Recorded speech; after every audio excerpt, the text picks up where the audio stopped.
programa A Propósito. Hoje estamos recebendo aqui o professor doutor Idalino, um grande amigo. Ele é mestre em psicanálise clínica, doutor em psicologia e especialista em psicologia transpessoal e terapeuta de regressão. Doutor Idalino, seja bem-vindo. Maior prazer. Deu certo, a gente já marcou várias vezes, pela agenda do professor, precisou a gente desmarcar, mas a gente entende perfeitamente. É um profissional muito querido e requisitado.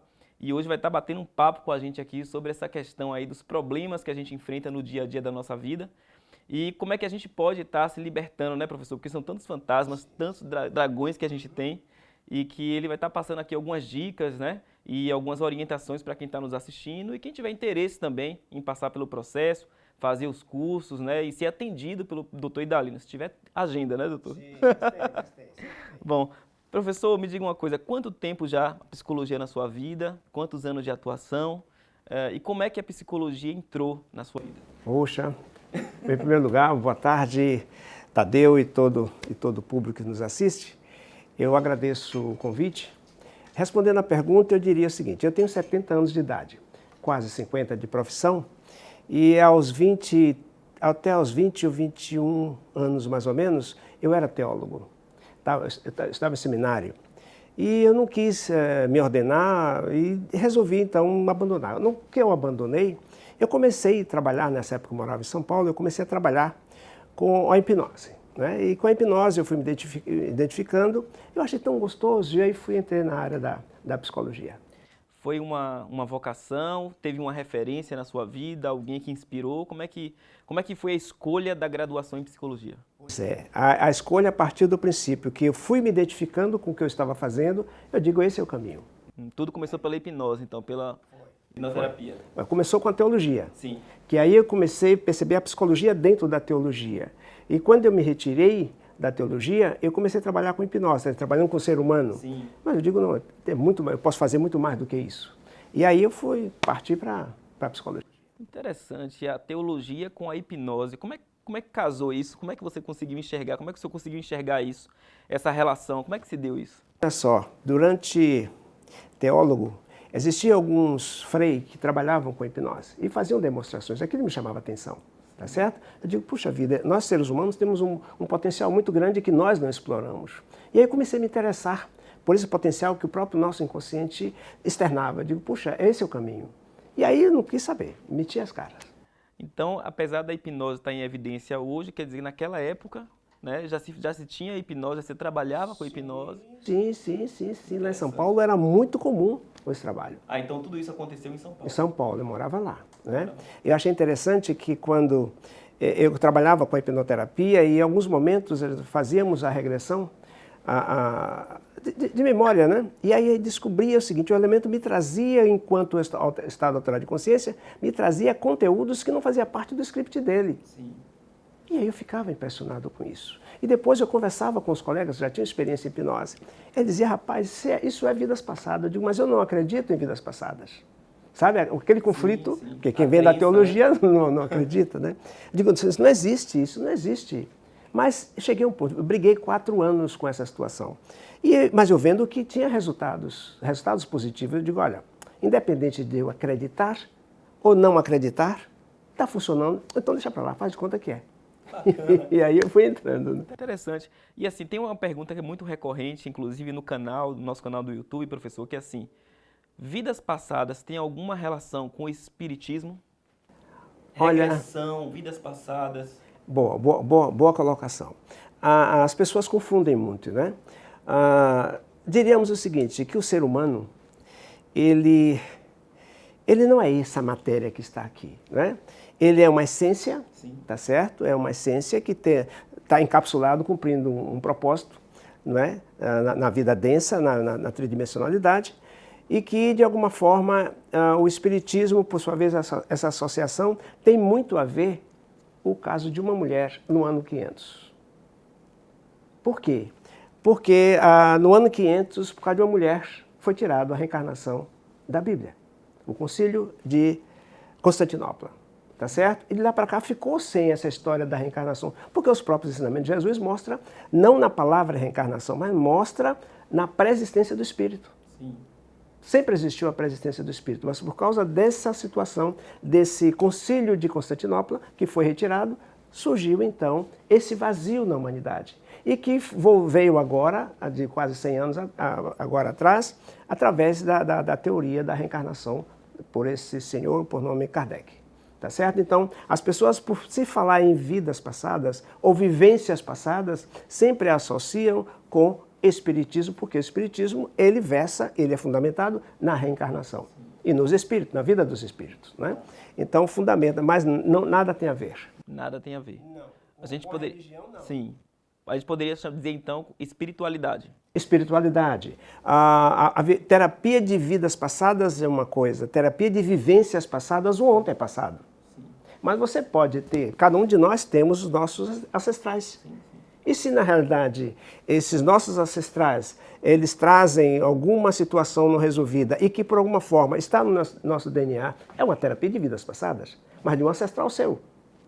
Percebe? E por outro lado, o nosso inconsciente, ele nesse mundo da antimatéria, nesse mundo tipo assim, paralelo, ele tem como te ajudar até criar situações só para te ajudar. Para a gente, no nosso consultório, para a gente pouco importa se é vidas passadas ou não. O importante é resolver a questão da pessoa. Perfeito. Porque a questão, onde está o vínculo, onde está esse elo, está justamente nos arquivos do inconsciente da pessoa. Tá. E pegando esse gancho, então, o que é mais difícil? Identificar o problema ou resolver o problema? Identificar o problema é mais fácil.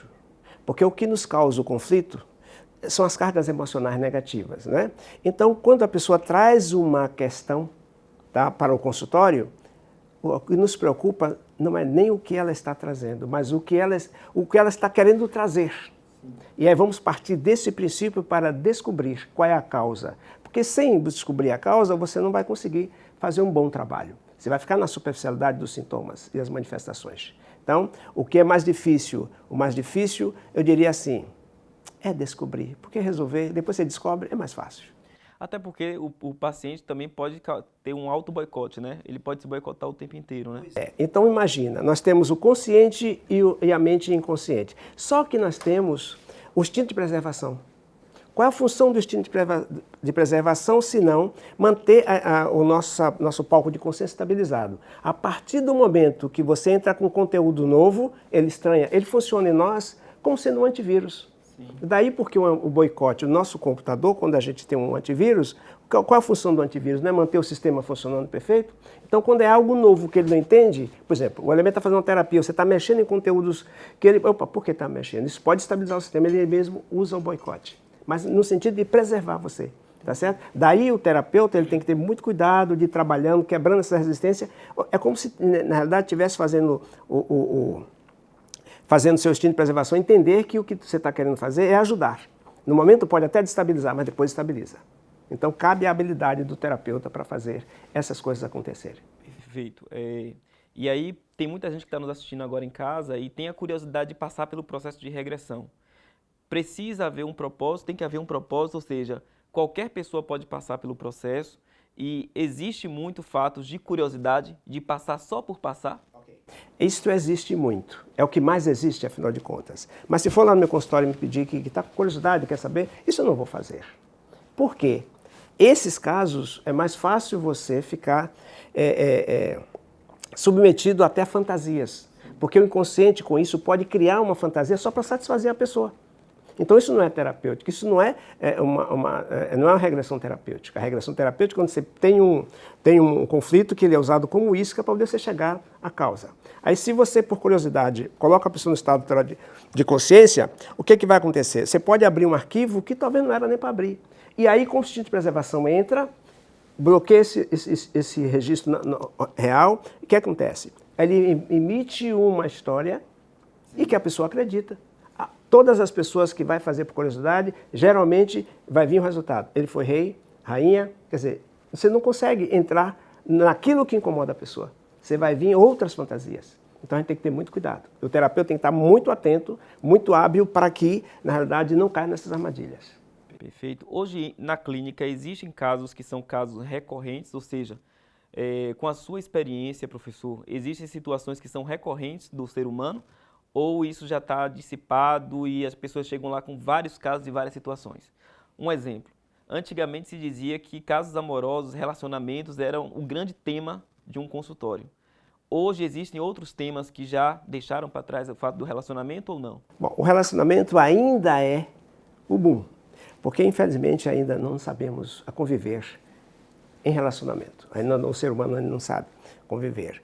E diria o seguinte, é que somado a isso, é como se puxasse um fio de meada e surge uma série de outras situações. Porque um relacionamento mal vivido puxa outras situações, outras consequências, né? Inclusive, além da desarmonia interna, a sua desarmonia também nos seus hormônios, na sua bioquímica, né? Surgindo as doenças psicossomáticas. Mas, realmente, algumas pessoas que ainda nos procuram no consultório, a gente percebe o seguinte, por relacionamento, a gente vai buscar a origem, onde está essa dificuldade, e qual é o gatilho que está disparando para que ele nunca acerte com ninguém. Sempre atrai o perfil errado de pessoas. Sim. Então, a partir do momento que você descobre o perfil, a partir desse momento que você descobre aonde está o gatilho que está disparando, porque não adianta a pessoa se separar. Bom, se ele está brigando com esse, por que vai separar? Aí fica separando, trocando. Não, peraí, com o outro vai ser a mesma coisa, só vai trocar de endereço, de nome. Então tem que trabalhar essa origem, trabalhar essa causa, para que na verdade ele mude o perfil interno e ele atraia a pessoa correta. E aí, aproveitando, a Edileuza, que assiste o nosso programa sempre, e ela pediu assim, Tadeu, faça essa pergunta ao professor Idalino, por favor. E a gente sabe que existem situações pontuais e que precisa se aprofundar para a gente ter realmente uma clareza sobre isso. Mas ela disse que ela não consegue ficar só, ela termina um relacionamento e já engata outro, e termina aquele e já vai para outro.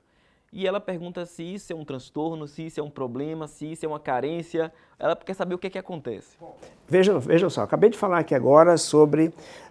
cada um tem suas especificidades, né? Se ela necessita de sempre estar com alguém de junto, sempre ela precisa ter alguém do seu lado, ou pelo menos que ela precisa ter amando alguém, sem dúvida nenhuma.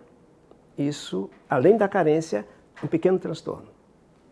Alguma memória está aí residida. Nós não sabemos se foi na gestão, se foi na infância, nós não sabemos. Se foi uma rejeição? Não, nós não sabemos. De alguma forma, temos que abrir o arquivo para descobrir. E só depois disso nós vamos dizer se é uma patologia, se é uma carência, seja o que for. Mas o certo é o seguinte, aquela fixação que existe na nossa querida Edileuza, né? Onde ela termina a relação agora, ela não consegue ficar sozinha. Então, tem alguma coisa que está aí incomodando. Tem um gatilho que está disparando. Como quem diz, ela só está bem, mas se tiver alguém.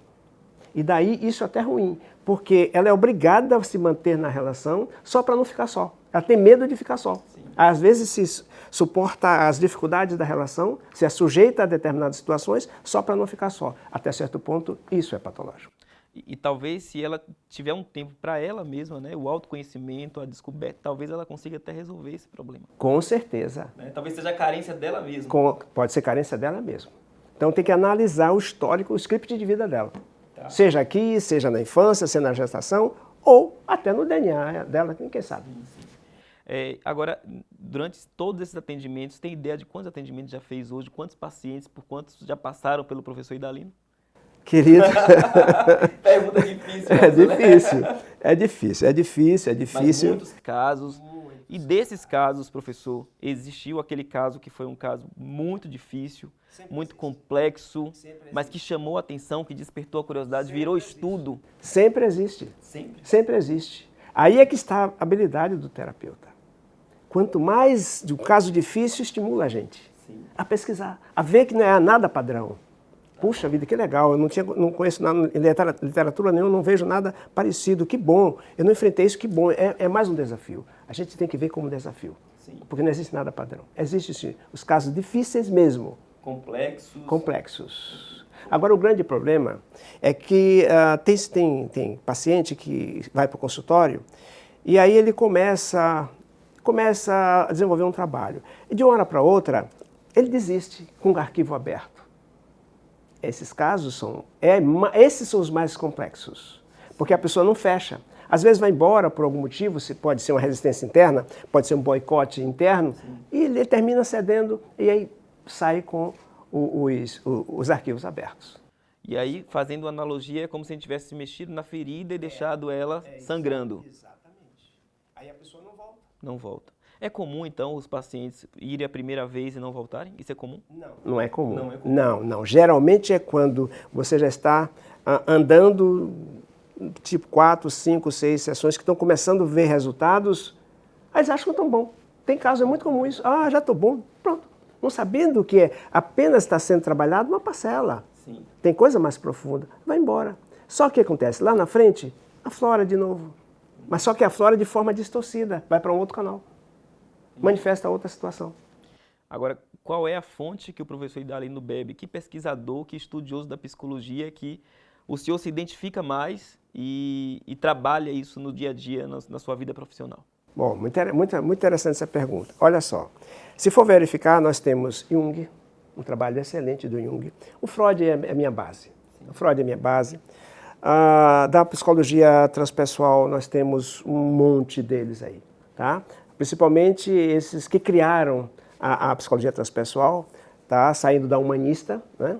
Então, se for verificar o Carl Roger, e aí vai pegando uma linhagem interessante, né? Sem contar aqueles que divergiram e entraram pela linha da transpessoal voltado à terapia regressiva, sim, porque a terapia regressiva é uma vertente da transpessoal. Tá.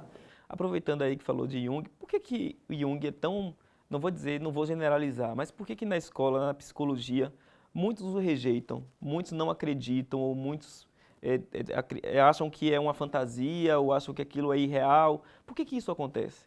Eu diria de forma diferente. Rejeitam mais Freud do que Jung. É?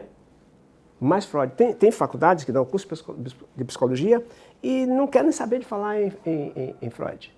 A mesma coisa acontece com Jung. É questão de vertente, de linhagem, né? Às vezes isso depende muito do professor, do mestre que está ali, aquela linha que ele acredita, isso. E aí ele vai direcionando para aquele estudioso. Isso. A grade que foi montada do curso que varia de uma faculdade para outra. Okay. É muito... Nesse momento, eu sei que você vai muito para Portugal, né? Portugal te recebe de braços abertos, já tem uma vida e um casamento com Portugal. Esteve recente lá, né? Com certeza. E como é que anda por lá Portugal a história da terapia regressiva, da regressão? Como é que anda por lá?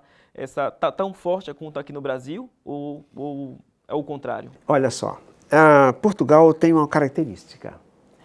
A hipnose lá em Portugal, ela é muito mais eficaz e tem uma aplicabilidade muito grande na área da medicina. O que acontece? Lá não se chama terapia regressiva, lá se chama hipnose de regressão. Ok? O forte lá é esse. Então, você faz o curso de hipnose e depois você aplica, é também uma vertente da hipnose, né? Aqui no Brasil, nós já desenvolvemos técnicas que nós vimos que não é necessário hipnose para entrar em regressão. Nós não precisamos. No nosso curso de pós-graduação, nós ensinamos várias formas indutivas de você colocar a pessoa no estado natural de consciência. Dessa forma, a hipnose é uma forma indutiva para você chegar ao estado natural de consciência e fazer a regressão. Para poder acessar os conteúdos do consciência, você não precisa só da hipnose, porque a hipnose também te leva ao estado natural de consciência. Então, voltando à sua pergunta de Portugal. Em Portugal, o foco é hipnose. Hipnose é DNA, hipnose é hipnoterapia. Eu tenho até o título honorário lá da Sociedade de Hipnose de Portugal. Você vê a coisa quanto é forte lá, tá certo? Eu já quis levar o nome terapia regressiva para lá, mas é complicado, porque é a hipnose de regressão, ok? E outra coisa que me chama a atenção da terapia regressiva, lá com esse nome de hipnose de regressão, é as pesquisas nas universidades. A hipnose lá está levada a sério.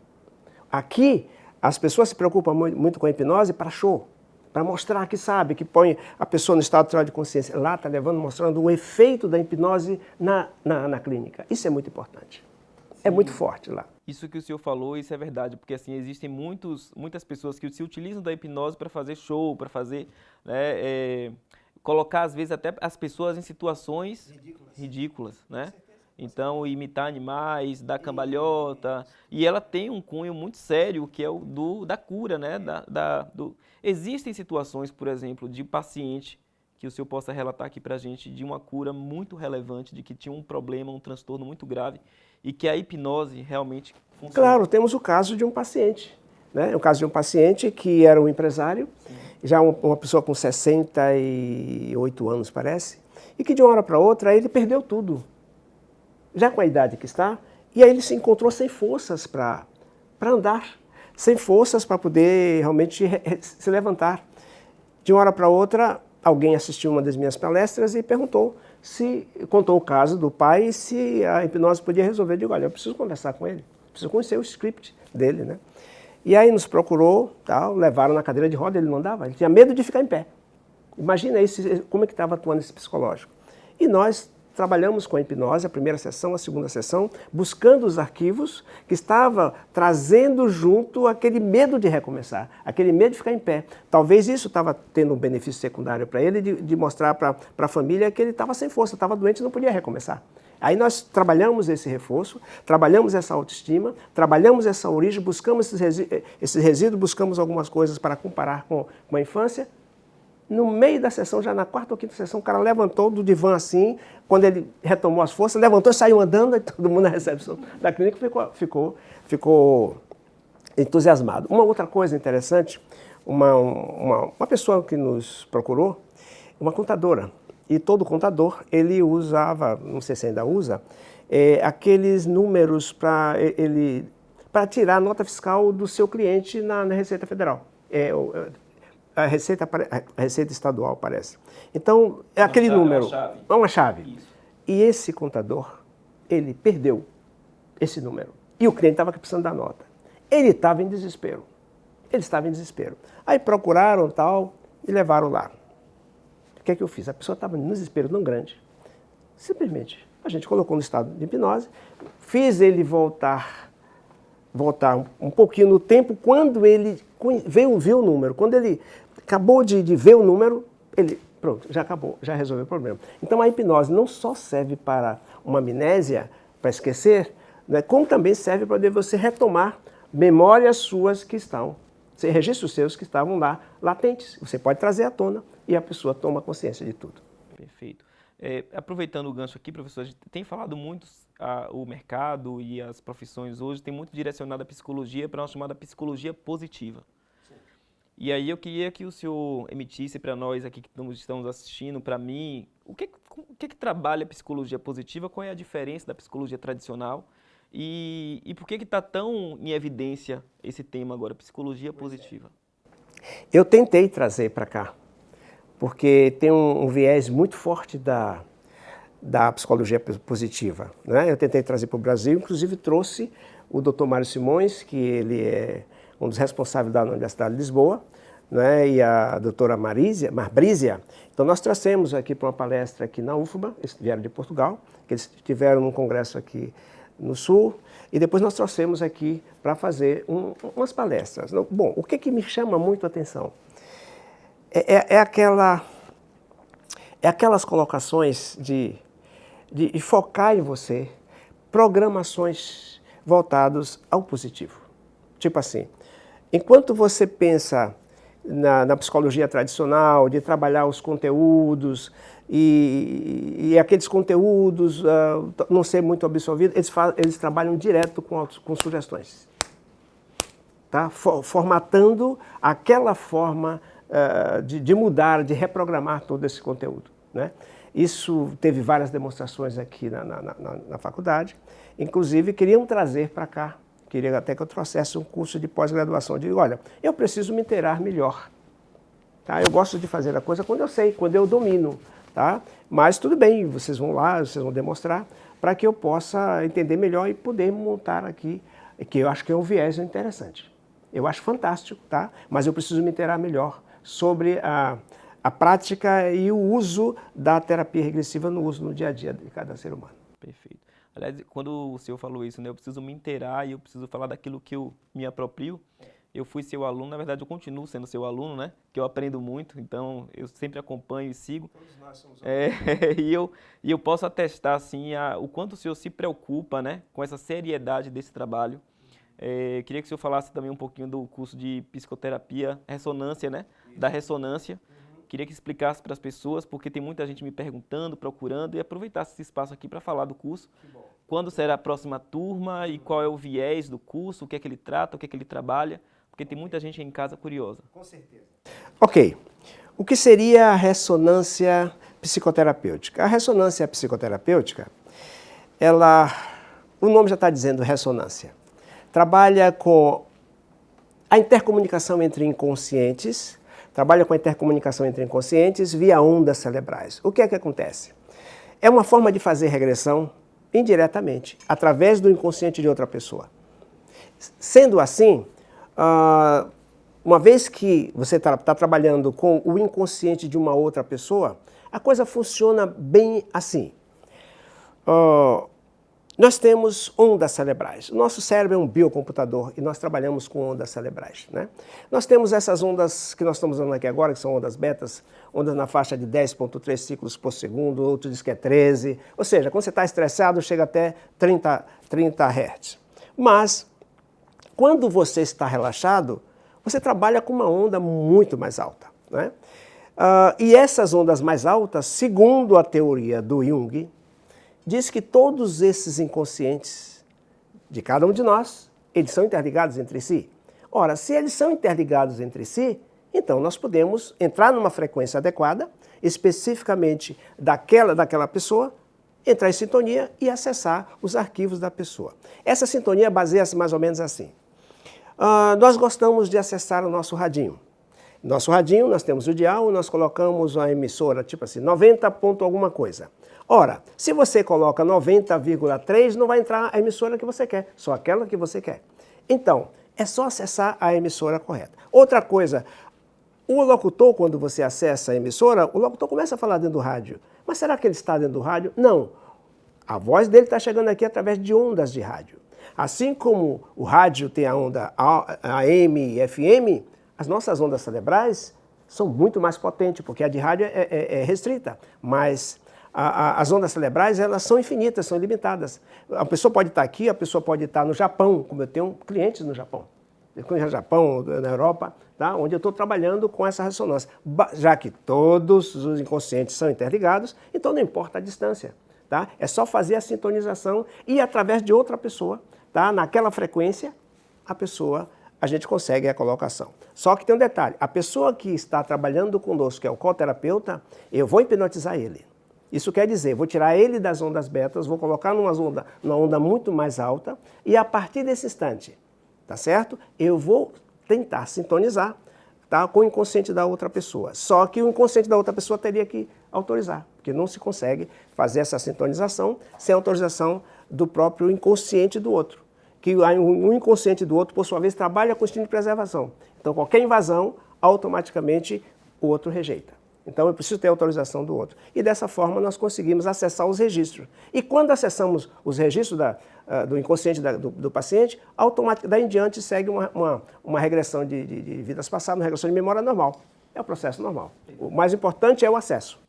O professor, e quem estiver interessado, como é que faz? Como é que encontra o professor Idalino nas redes sociais? Telefone para contato, aproveita aí esse espaço e deixa aí, porque tem muita gente interessada. Gratidão. Se você acessar o site www.idalinoalmeida.com.br, lá no site você vai encontrar o link, vai encontrar a logomarca do site da ressonância. E lá também nós temos o telefone. Você pode, o telefone fixo 41010918, né? Mas o site, eu acho que você encontra tudo. Já resolve tudo. Já resolve, lá tem tudo, ok? Pronto. Professor, eu ficaria aqui o programa inteiro. A gente poderia fazer 2, 3 programas aí especiais com o senhor, porque é muito conteúdo. E é sempre um prazer conversar sobre essas questões que hoje interessam, acho que muita gente, né?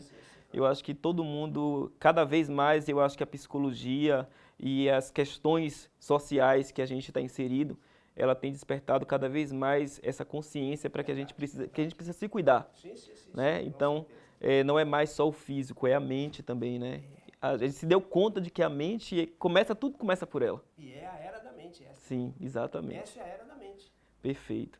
Então, agradecer muito, aproveitar aqui, mandar um grande abraço para toda a sua equipe, para Silvia, Janaína, para Marjorie, para Marta, que é uma querida, né? Toda a sua equipe que nos acolhe, nos recebe tão bem, né? Então eu queria parabenizar o senhor pelo trabalho. Gratidão. E dizer que as portas estão abertas sempre que quiser voltar e fique muito à vontade para sempre que puder, ter o meu apoio, minha colaboração e dizer assim para todo mundo que está nos assistindo em casa o quanto o professor Idalino é profissional e eu recomendo o trabalho dele, o quanto eu sou admirador particular dessa figura, desse homem que tanto tem contribuído para a nossa melhoria na sociedade. Se alguém tem que agradecer aqui, sou eu. O que ele está falando dele também. Tá certo? Então é um grande professor, nós trocamos sempre experiências, é uma pessoa maravilhosa. Obrigado por tudo.